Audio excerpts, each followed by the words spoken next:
ఉదయ్ ఓసారి ఇలా రండి. ఏంట్రా ఇది? ప్రింటింగ్ మిస్టేక్ అంటారా? ప్రింటింగ్ మిస్టేక్ కాదన్నా, జగనన్న స్ఫూర్తితో విజయవంతం చేశాం. విజయవంతం చేశారా? అదేంట్రా, నేను తిరిగాను కదా. ఈ 1,00,00,000 సంతకాల కోసం వెళ్ళిన చోటల్లా ముందు విజయవాడ వరదలకు ప్రకటించిన ₹1,00,00,000 ఇవ్వమను మీ జగనన్నని అని తిట్టారా? మమ్మల్ని మాత్రం తక్కువ తిట్టారనుకున్నావన్నా. పరకావని స్కామ్లో తిన్న కోట్లు కక్కండి ముందు అన్నారన్నా. అధికారంలో ఉన్నప్పుడు రాష్ట్రం నుండి పెట్టుబడులు తరలిపోయేలా చేసి ఇప్పుడు అధికారం పోయాక కూడా వచ్చే పెట్టుబడుల్ని ఆపాలని చూస్తారా? సిగ్గులేదా అని తిట్టారన్నా. అయినా ఎలా విజయవంతం చేశారా? చెప్పాం కదన్నా, జగనన్న స్ఫూర్తితో చేశామని. స్ఫూర్తా? ఏంటి మన జగనన్న నింపిన స్ఫూర్తి? స్కామ్ అన్నా?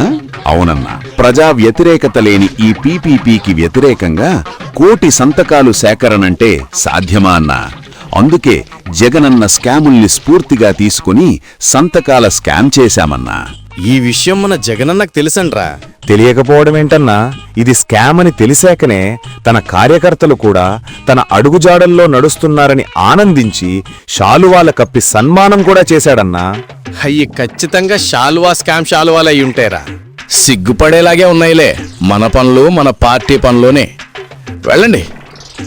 ప్రైవేటు పార్ట్నర్షిప్కి వ్యతిరేకం అన్న మా అన్నకి పబ్లిక్ పార్ట్నర్షిప్ లేకుండా పోయిందనమాట.